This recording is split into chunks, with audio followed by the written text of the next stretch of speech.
In Health Watch this morning, we want to highlight World Heart Day. Dr. Wahaj Aman joins us right now from Memorial Hermann and UT Health Houston to talk about the all-important heart health. Obviously, we need to do a whole lot more. Welcome. Thanks for taking time to be here today. Thank you so much for having me. What are we doing wrong? It continues to be the leading killer year after year of men and women. Absolutely. And one of the things that we really need to start focusing on World Heart Day is raising awareness about blood pressure. There are a lot of new guidelines coming out there about how deadly blood pressure is. It is the #1 cause of stroke. It is a huge reason for why people get heart attacks, stroke, and heart failure. And now a big research is into dementia, an early onset of dementia leading to from high blood pressure. So keeping an eye on blood pressure is very, very important. That's such an easy thing to do. What's your best recommendation for people to truly keep an eye on that? I mean, you can get the really very affordable at-home test to check for yourself. Just stick it on your wrist or however you want to do it. How often do you suggest somebody do that? And at what age should they start doing that? Thank you for bringing that up. It used to be that most people would say, oh, when you're like above 40 or something, that's when you have to start worrying about blood pressure. But really, we're seeing so many young people now, pregnant people getting high blood pressure. So yes, go to Target or your local pharmacy and get a blood pressure cuff. Checking it once a day in the morning. The way you check it is you have to be in a relaxed environment, sit on a chair with like a back support, rest for a couple minutes, and then check it. Make sure to sort of write it down for you so that when you do go to your doctor, that's the best time to sort of discuss it with them. What are some natural ways that you could lower that blood pressure?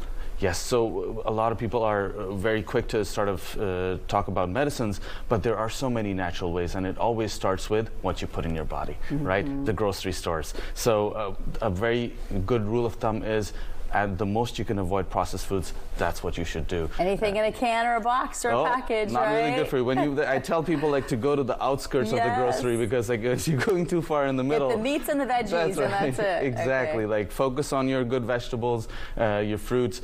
Avoid alcohol as much as possible. Smoking obviously is a huge risk factor now. And then #2, movement. Move those joints, move those muscles. They say you start getting improvement at like even 4,000, 5,000 steps a day is when you start seeing improvement in your heart health.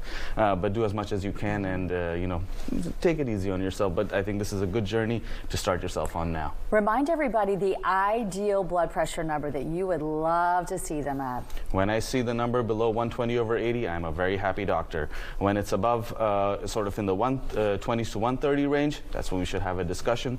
Anything above 140/90, that's probably somewhere where you're close to getting medicines. Anything above 160, that's a conversation that can turn very serious. And then I'm sure you see it more often than not that those numbers do not fall in that low range, do they? 40 million Americans have uncontrolled high blood pressure. Yeah. We see it all the time. We see it every day. But that is why it's so important that we have these discussions with you and raise awareness. You talked about the healthy foods, so that perimeter of the grocery store, and then the processed food is not good. Any other of the big warning foods that you see causing more problems than others? So I believe that sodium is just such a hard thing to avoid, but as a rule, 2/3 of a tablespoon is too much. 2/3 of a teaspoon, I'm sorry.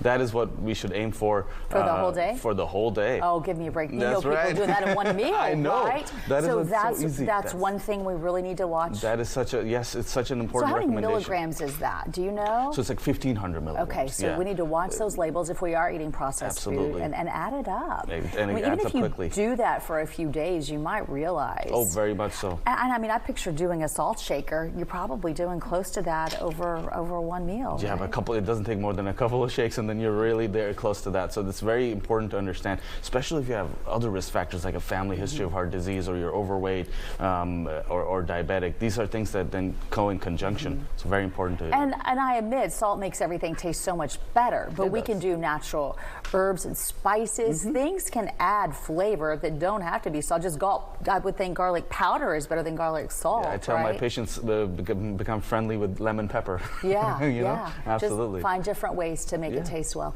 Thank you so much for coming in today. Thank you so I'm much, so Melissa. happy Always we're a pleasure. talking about this. Absolutely. And let's get people fired up about low blood pressure. And celebrate World Heart Day. Yeah, all right. Thank you again. Appreciate your time from Memorial Hermann.